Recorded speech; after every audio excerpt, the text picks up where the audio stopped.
Hi, everyone. Welcome once again to our What's Buzzing. We are so excited to be with you all today, and we know that this is a probably a hot topic for all of you. Coming off the heels of our fall break, students coming back to campus today, kind of shifting gears a little bit. It probably feels like in the semester where it doesn't quite feel like the beginning of the semester or the mid. We're somewhere in there, and so it's a great time to sort of talk about advising, registration, kind of what is to come to prepare for our spring term. So with that, we have two awesome presenters today, and we're just so thankful for their time. We're thankful for your time, families, as you join us to learn about this. And with that, I'm going to hand it over to both Ellen Riley and Erica Chaviano, and they're going to further introduce themselves. Thank you, ladies. Yeah, good morning, everyone, or good afternoon, everyone. Like Sharon mentioned, my name is Erica Chaviano, and I'm the Assistant Director for Academic Support here in the Office of Tutoring and Academic Support. Yes, and hello, I'm Ellen Riley, the Director for Advising Operations and Engagement here in Academic Success and Advising. And today I'm going to share a little bit. I'm going to start off the presentation and then Erica is going to pick up from there. Um, so um, let's go ahead and get started because I know you probably have a lot of questions. What we're hoping to accomplish today in this presentation is to help you gain some familiarity with the Office of Undergrad Education and Student Success. That's a mouthful, so you may hear us say OUESS as the abbreviation for that. And also with our division, which is underneath that OUESS umbrella, and that's academic success and advising.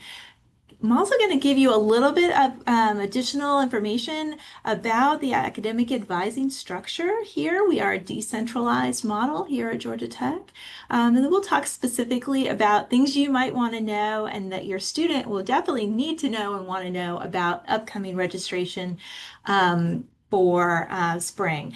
After that, we're going to shift gears and Erica is going to provide you some great information about some of the resources that we provide here in ASA to really help students be successful all the way through their college experience. So let's start with OUESS. As I mentioned, we are representing this division. This includes a large variety of different programs here at Georgia Tech, everything from undergraduate curriculum to our honors program. Obviously, our office, experiential and engaged learning. So there's something over 100 people, I think, who work in OUESS. All of us are dedicated to basically providing the best experience possible for our undergraduate student population. And we come at that in a lot of different ways. We encourage you to follow us on social media. You'll be able to kind of keep an update on the various events. There's lots and lots of things going on within OUESS at all times. And we've also got a great web page, so please feel free to check that out at your convenience. And, just keep an eye on the pulse of what's happening with undergraduate education here at Georgia Tech. Within our office specifically, we are located in the Clough Undergraduate Learning Commons. So for those of you who've been able to visit campus, we're right in the center of campus, right off of Tech Green. And our office suite is it's a really long hallway, actually. So I'm on one end and Erica's down at the other end. But students can enter from either end of the corridor in the second floor. So room 207 is my end of the hallway. And we're open 8 to 5, Monday through Friday. We've also got a general email address that anyone can send inquiries in if you have questions or your students have questions and they're not sure who to ask. And that's this one here, success@gautech.edu. If we don't handle it specifically, we can route it to the people who would be the best ones to help answer that question for your student.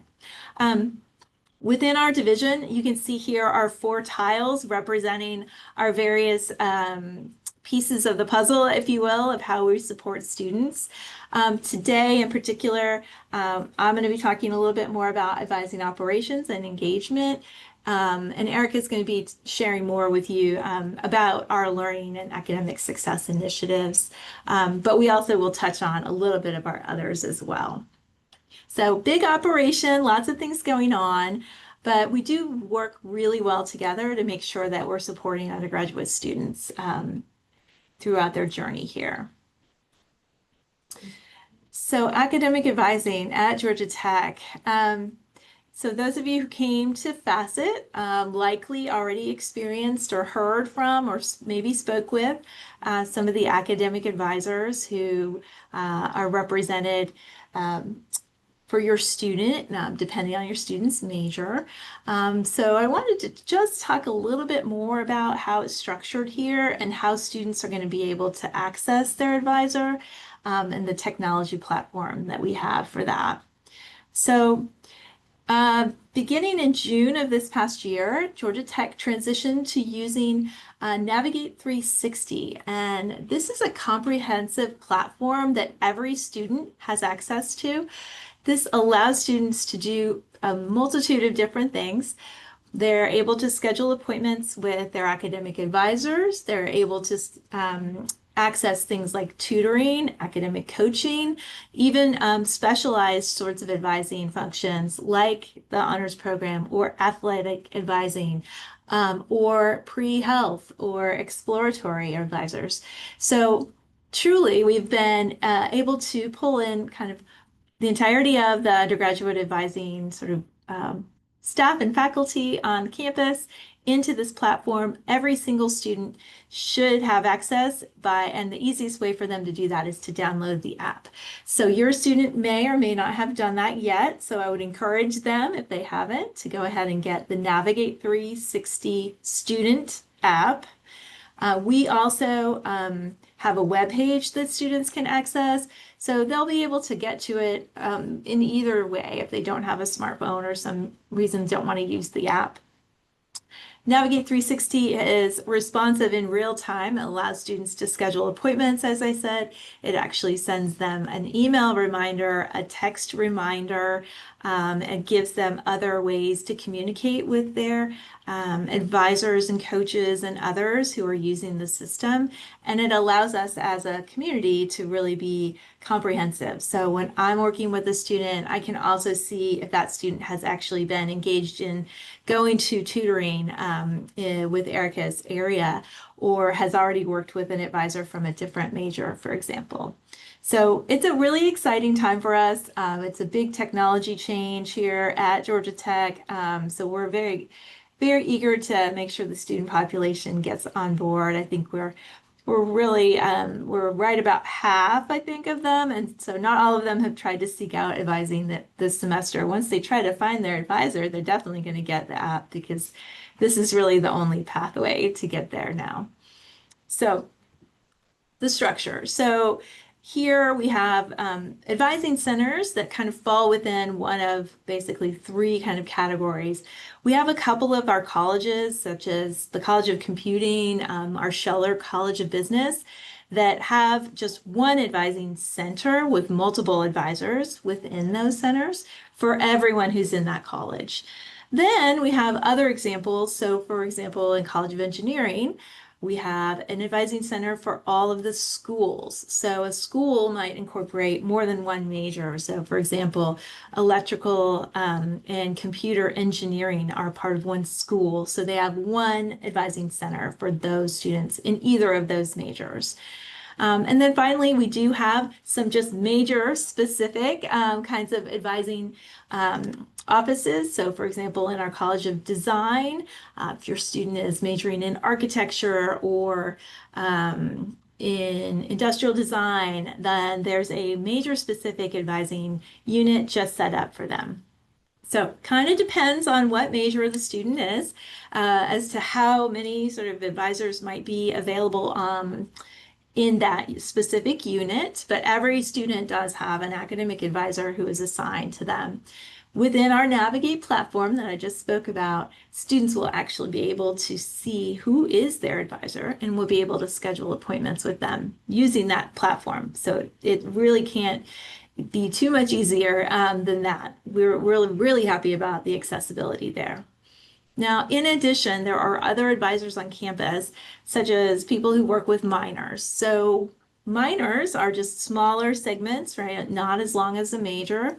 usually about 15 credit hours or 5 classes. And we do have advisors who work with both. So maybe you're the advisor for material science engineering and majors, and you're also the advisor for material science engineering minors. But for some of the minors that are interdisciplinary or maybe a little bit smaller, we also have some distinct advisors who just work with that minor only. And so they're also part of our platform. But your student, depending on what they're doing and what their program of study looks like, might be interacting with a minor advisor in addition to their major academic advisor. The specialized advising team is here, as I mentioned, part of ASA. They work with students on everything from prestigious fellowships, pre-health advising, pre-teaching, pre-graduate school, as well as exploratory advising. And so for anyone who's thinking about if their major is the right fit, considering other choices, or even just want to talk to somebody about maybe adding something like a minor or a certificate, those exploratory advisors are part of that discussion with students. And I mentioned already, we have other advisors with some of our other units. So there's a lot of advisors on campus, is my point. Your student's probably going to mostly start with their major college or school advisor, right? And that's the advising office that will most frequently be reaching out to your student. Normally, that's going to come via email. It may come through the Navigate app as well. Your student might get asked to be part of what we call a campaign, and that's sort of a series of messages to say, like, please come in for an appointment, and here's the link. Go ahead and sign up for your time. But that should be kind of the main point of contact, I think, for students. There are so many different things that advisors help students with in their progression through their time here at Georgia Tech. But clearly, assisting them with their course selection and progression and planning is one of the biggest pieces of that work. And so in these next few weeks, as we lead up to our next registration cycle, it's a really, really great time for students to be connecting with their advisors in order to have those conversations. Oh. So again, students can find their advisor by going to our Navigate app or going to the web page. And I've also listed a link here that's part of our page where students can find their academic advisor as well. So let's talk a little bit about the spring registration. So a couple things to be aware of. We will have our spring schedule that's viewable for students coming up in just a couple weeks near the end of October. That's going to be able to show them, they'll be able to see, for example, here are all the sections of English 1102. Here are all the sections of computer science 1301, or whatever courses your students are thinking about taking. All the days, the times, the buildings, the instructors, all of the information is going to be viewable beginning on October 20th. The withdrawal deadline, this is an important deadline for each semester, that comes up next. That's on the 25th of October, okay? That's really related to registration for this term though, okay? So for fall semester courses, a student can still withdraw from a course or withdraw from all courses up until October 25th. So that is a hard deadline. That's something that student, if they're thinking about a withdrawal, always, always, always have them speak to their academic advisor first. I've had, in my years of advising, which I've been advising for over 20 years, the number of times I've had students get out of a class too soon when they really didn't need to. They were still on track to pass the course. They were still on track to make good progress for their degree, and they made that choice too quickly. So they didn't consult with anyone and they just did it. So if your student is thinking about a withdrawal, please have them meet with an advisor first. But anyway, back to spring registration. Students will be able to see their time ticket. Remember, time tickets, they are sort of the window during which your student can register for this upcoming term. So we have 2 phases of registration. Phase 1 begins November 10th and goes through December 12th. And then phase 2 is right before and sort of during the first week of the spring semester. And so that's going to be January 8th through 16th. It is really common for students to begin their registration process in phase 1 and complete their registration in phase 2. So make sure that they know that they do have an option in many cases to join what we call a wait list. For newer students who came through Facet, they may not have seen as many instances of wait lists. We generally try to keep it a little more simple during Facet registration. For those of you who have students who've been around for a while, they've probably seen these as well. But they can certainly do a schedule that includes some fully registered courses and some waitlist courses. When they're on a waitlist, that means the system is going to generate a notice to them when a seat becomes available. And a seat might become available because a different student has dropped the course, or it might become available because the department or school who's teaching that course has added additional seats to that section. So either way, students get 12 hours from the point they receive a notification to add themselves to the course.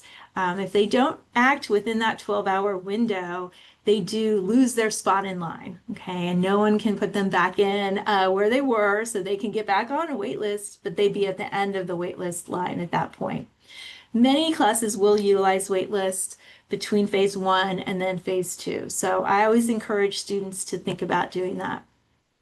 Another thing that's easier to say and harder for them to hear, but I would say it anyway, is that students really need to seek a wide variety of alternate days and times for their classes. We all know it would be great to just have class, between 11 a.m. and 2 p.m. every day, except for Fridays, and not have class then. These are probably not realistic expectations, especially as the student gets further and further into their degree program, where there might be a key class they need for their major, and it's only taught like one time each week, and it's whenever it is. It might be at 8:30 in the morning.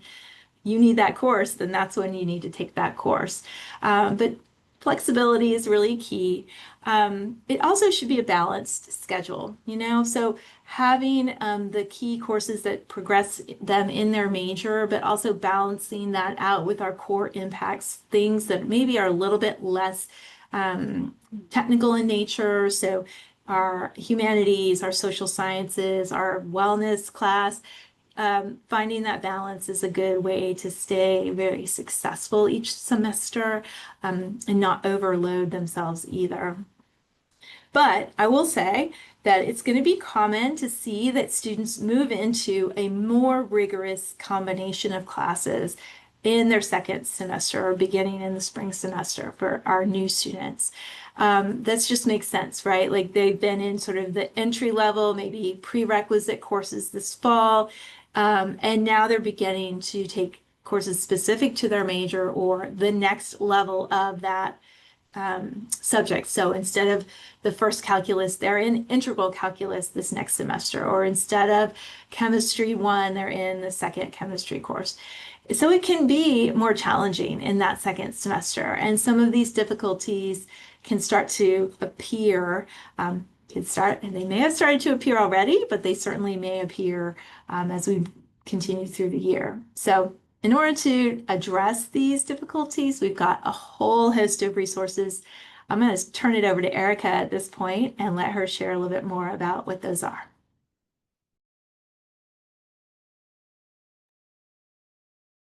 Yeah, can you go to the next slide, Ellen?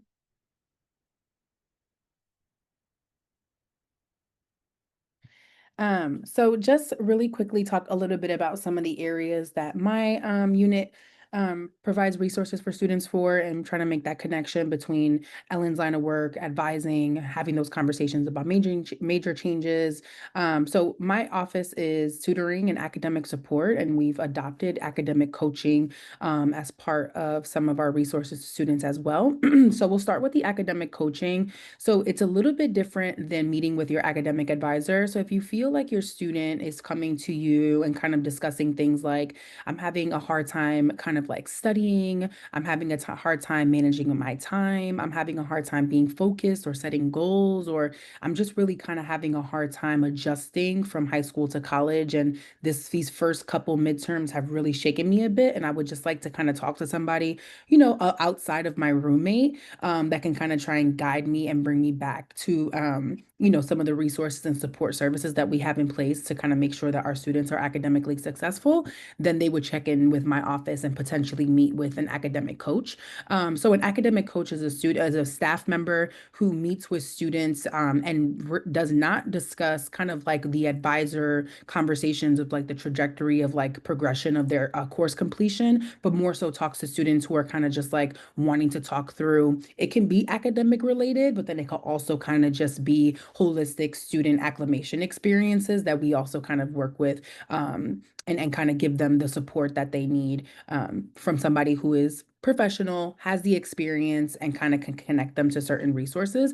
Obviously, all of the services that we're talking about today are completely free, including the academic coaches. And students can meet with coaches and set kind of plans and, think about conceptualizing their time and how busy they are and how they're organizing their studies and how they're organizing, their test preparations, but then also just talking a little bit about like, finding a sense of belonging on campus, and also figuring out, how to get involved, with their programs, or how to get involved with other opportunities on campus.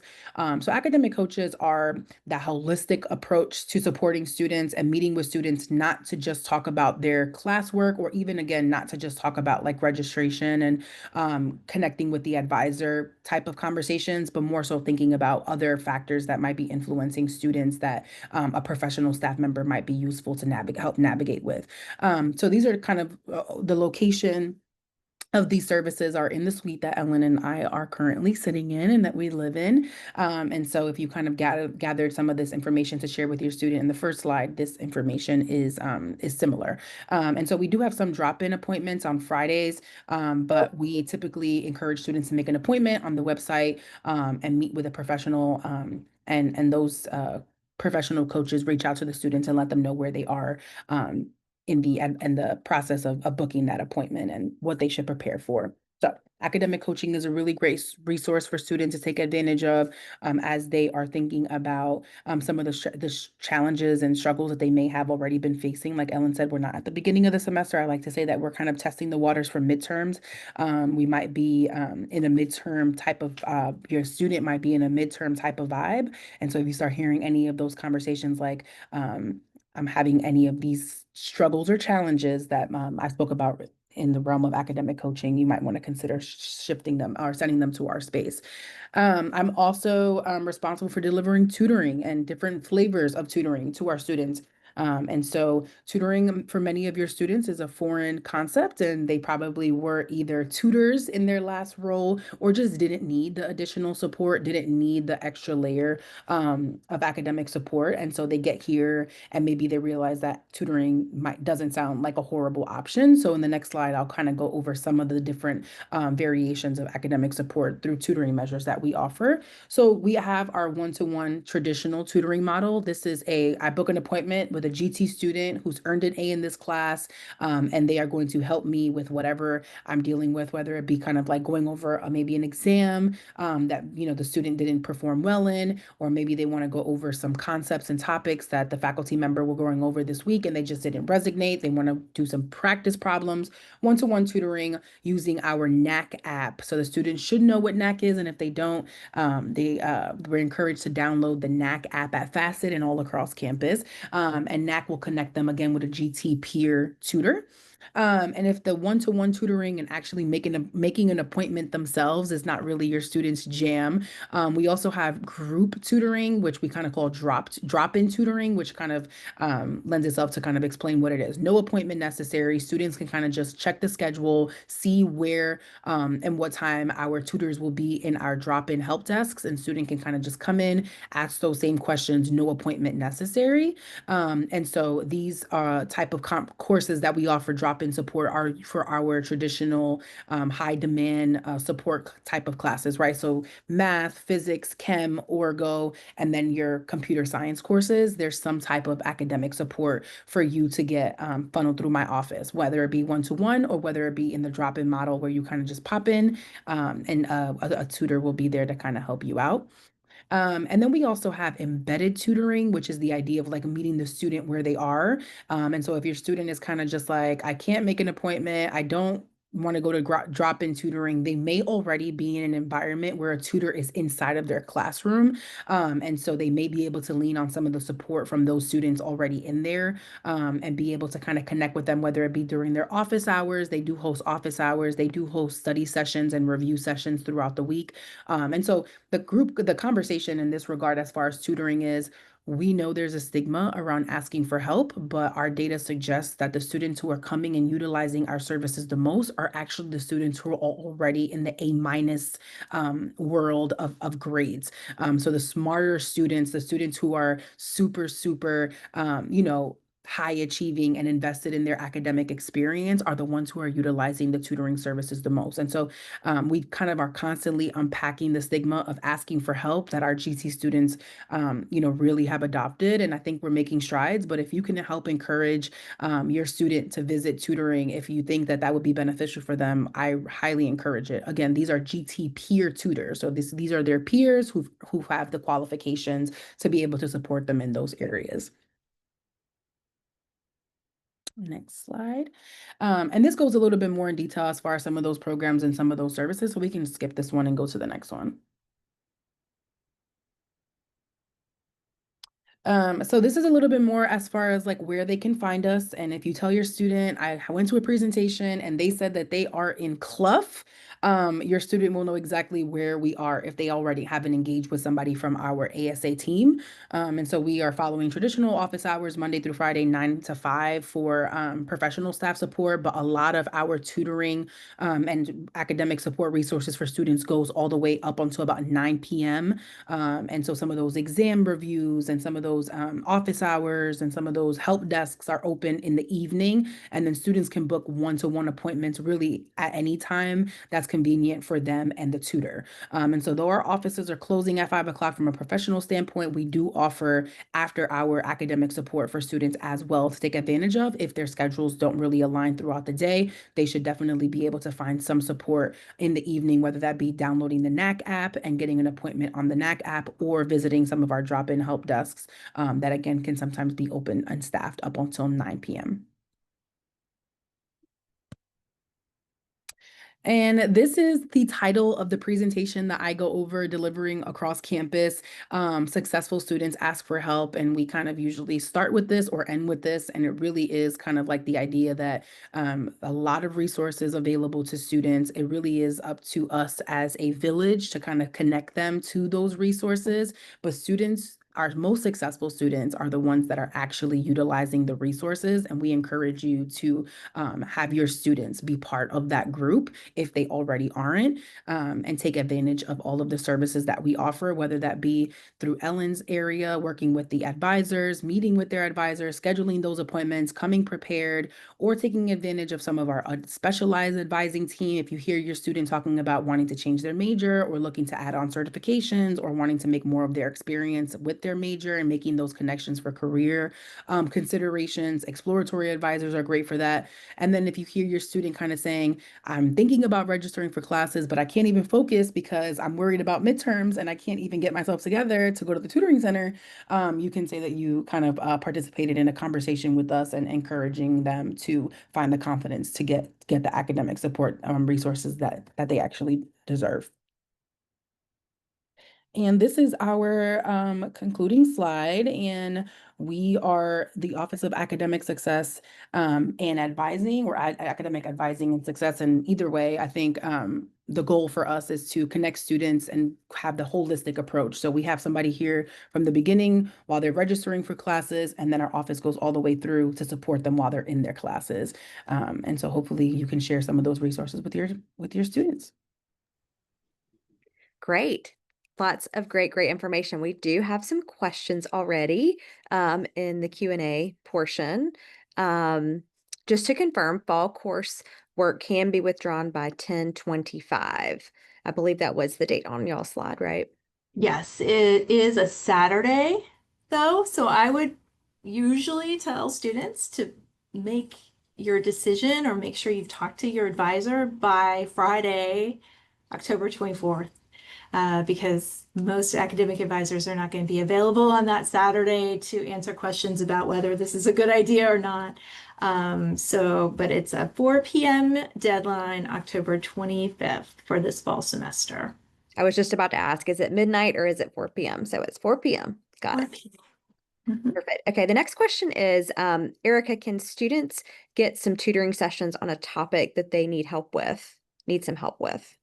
Yeah, so the student can come, the most successful sessions are when the student comes with topics already at hand that they would like to discuss, specifics that they're looking to kind of get from the appointment to make the most out of that time, whether it be one-to-one tutoring or even in drop-in. So we encourage students to kind of come, like I said, whether it be with exams that they want to review or specific topics that the professor might be going over. Yeah, that's the most successful appointment is when the student comes with the topic that they're needing some support in. Yeah. I got a question from Maria. I'm glad to hear about the academic coach because the items that you stated, time management, test prep, confidence is a bit low because we don't know if she's winning or losing. The TA line is kind of long, so waiting takes some time away from time spent studying. We just paid for a tutor to get help to help her through the next test. I didn't know what else to do. I will advise her. About this too. So more of a comment, not really a question, but Maria, if there's anything else that we can help you with, let us know. But I'm glad that that information was good for you. Yeah, Maria, please don't pay for tutoring.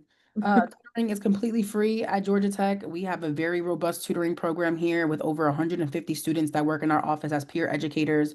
And if we can't find some type of support through our internal group, then we will work with the student to try and figure out how we can connect them to somebody. So please don't pay for tutoring. That is the last thing that we should be paying for right now. Yes. All right. Another question. How about if an upperclassman in France at GTE may need a little coaching or tutoring in a course? How do you all allow for the 6 hour time difference? That is actually a good question. I did get a question about students utilizing NAC, which is our online tutoring program, and that does seem to be something that students can utilize as long as they have their Georgia Tech credentials. As far as other things, I'm sure that we can work out some type of accommodation for the students that are looking for coaching opportunities. I would say reach out using the email that we provided to see what that typically looks like. I'm a little unsure, but I know from a tutoring perspective, students can definitely utilize NAC abroad. They would just have to work with their tutor on the time difference and figure out what that looks like for them as far as like the matching is concerned, because the student and the tutor do take initiative together to organize when the actual appointment time is. So NAC is a good one for tutoring. And as far as coaching, I would kind of check in with the student and have them email that email Yeah. and see what that time difference looks like. We certainly have online availability for Zoom coaching. In fact, so if a student needs times that aren't in the allocated sort of slots, if they're reaching out to our office and requesting that, we can look at making some accommodations for that, for a timeline. I think always the best advice is always ask the question. And so you just did, family member. So ask the question and we will get that figured out for you. So great advice and answers. Are grades flat, A through F, or on a gradient with a plus and a minus, like A plus or B plus? They are flat, according to what I Mhm. remember, Ellen. That is correct. We do not have pluses or minuses here at Georgia Tech. And when And I was referring to the minus, we're more so tracking where they are at that moment. So like they may almost be where they want to be, which is that A. They're a little bit below that. And so we kind of equate that to like the A minus consideration for where from a grading perspective. But on their transcript and official grades, it is a flat A through D or F. So next question from Stacy. Do major advisors really have time to meet with every student to talk about registration? My student is a junior and I'm not sure he has met with his advisor since his first semester of freshman year. Well, this is a great question. Georgia Tech definitely has a different approach to academic advising than some other institutions, right? I've worked at other USG schools where it was a requirement every single semester that you didn't register until you actually did talk with your advisor. We're not set up in that way here. And so what often happens is that there are advising support materials. We have Canvas pages that our academic advising units prepare and have very thorough modules where students can learn more about their major, program of study, their suggested prerequisite chains, the courses that they should be taking in which order. So many times students feel pretty prepared for that part of the conversation. Advisors can kind of come in and do a little bit of a higher level discussion that involves larger things like their goals and long-term planning. But depending on the major, there are going to be required checkpoints. And so sometimes that's not till a little bit later in a student's curriculum. Some majors, it's going to be every semester. So it really varies depending on what program your student is in. Great. Is less than 12 hours part-time? If you have 12 hours and withdraw now, would the student then become part-time? Yes, so full-time status is coded from 12 hours or more in terms of our institute definitions. So anything less than that, 11 hours, is considered part-time in terms of what we call that at the institute. Now, there's also, I think, other considerations. So we don't work within the financial aid area, but there are other considerations there that students should check with their advisors to determine at what level their aid is still eligible. So sometimes I know that that can be a slightly different number. Yes. Speaking also from working at a different USG institution, yes, I was going to say financial aid is something to check on as well as sometimes their housing. So those are sometimes things to look into. But okay, what do you let's see, what do you do to reach out to reluctant students? What do you and your team do to reach out to reluctant students? So I guess just, what types of ways do you market yourselves to our students? I think Ellen spoke about this briefly as far as like the campaign messaging that we're starting to move into as far as like the primary way to interact with students. And so these are messages that are sent to either all students or specific students as part of different groups. And so we kind of just did one for midterm specifically for academic support. And so this is kind of like a blast email to say, hey, if you've already taken midterms and you've struggled, come chat with us. If you're preparing for midterms and don't feel prepared, come chat with us. And so we do a lot of campaigning emails to students as our primary method of communication. So we're constantly encouraging students to get really accustomed to checking their emails as that's the primary way that we interact. But we do have a tutoring center here in our suite that right now is completely packed out as students are preparing for exams and kind of just studying in that space. And so we also have a lot of marketing initiatives happening in the actual tutoring center to connect students to resources. But that's some of those strategies that we have as far as reaching out to students. Can the student schedule weekly one-on-one tutoring with the same tutor? On the NAC platform, they can. Yep, they can work with that tutor to kind of create reoccurring appointments.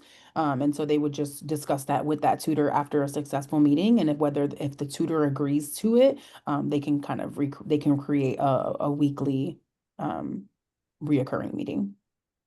Got it. Um, it says, I am interested in understanding specifically help with AutoCAD and Physics Beyond Plus sessions for physics. How long does it take for a tutor to be assigned? My son has been waiting for a response.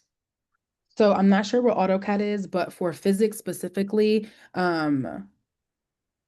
so yeah, plus sessions are a big one, but we also have a physics help desk that goes Monday through Thursday from 3 p.m. to 7 p.m. in the tutoring center that usually has about 2 to 3 tutors at that table weekly, waiting for students to pop in. So if I were looking for physics support, I would probably stop at the physics help desk to check in with them there.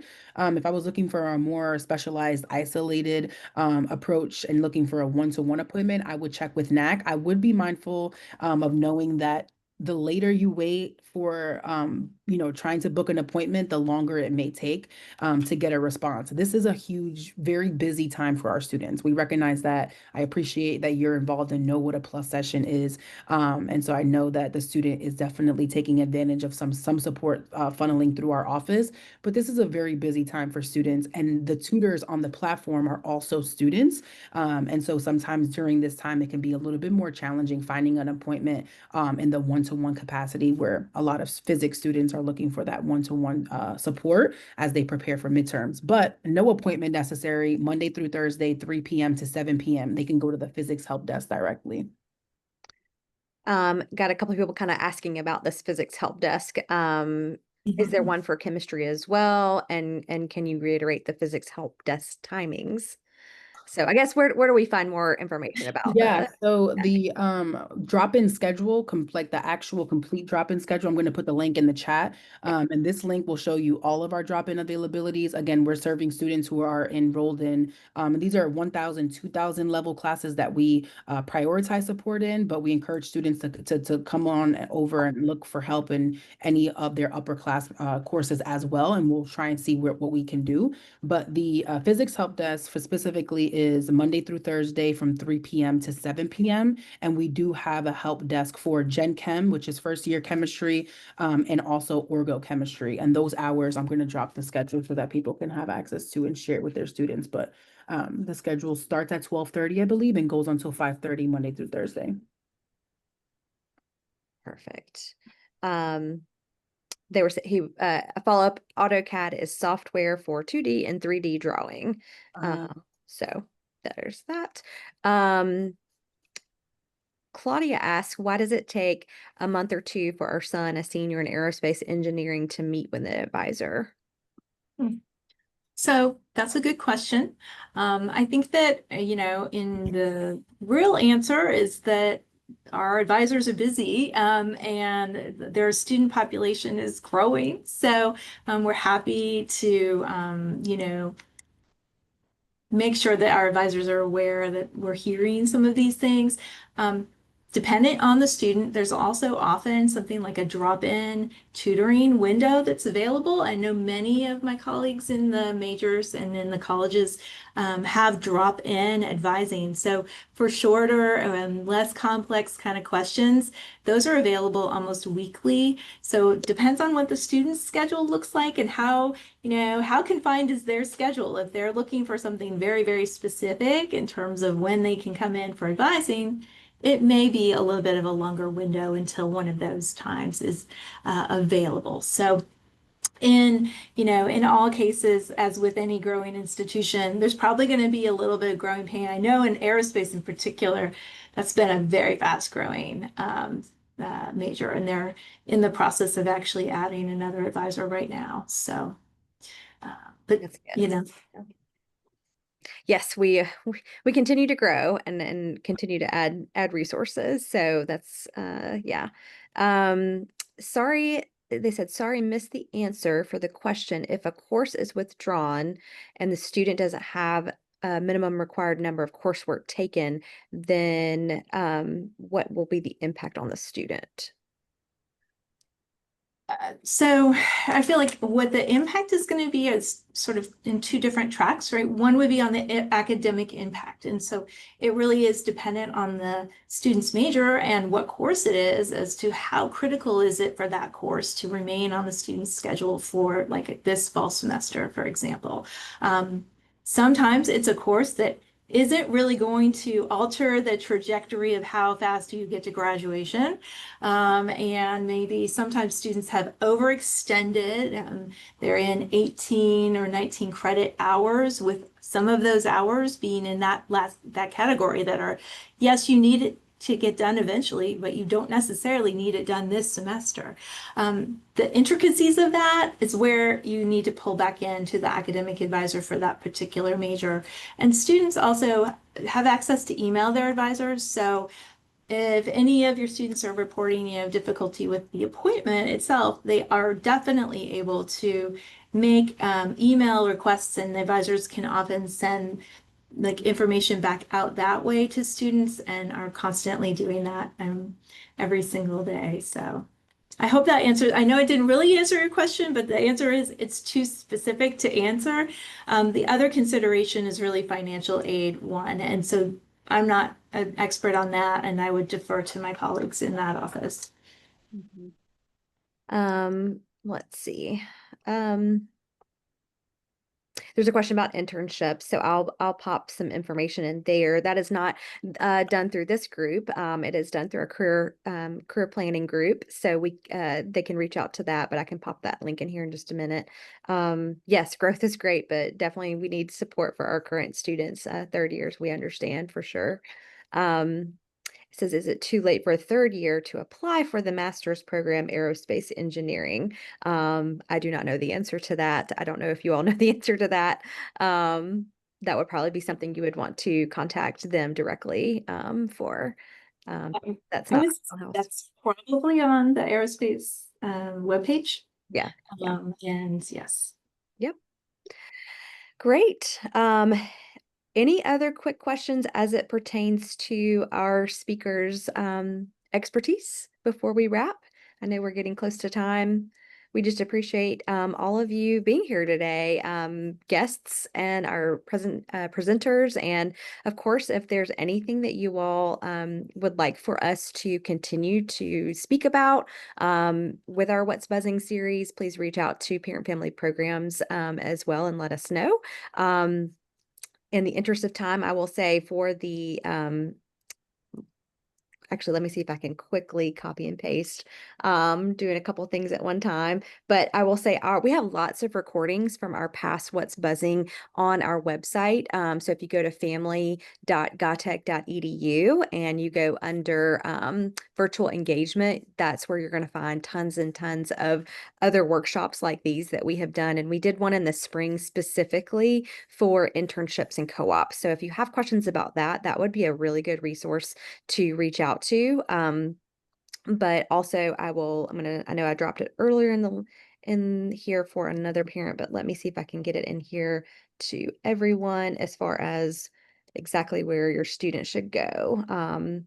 So that's for the What's Buzzing. And then if they'll just go to the Career Center for more information for what the students need to do for career internships.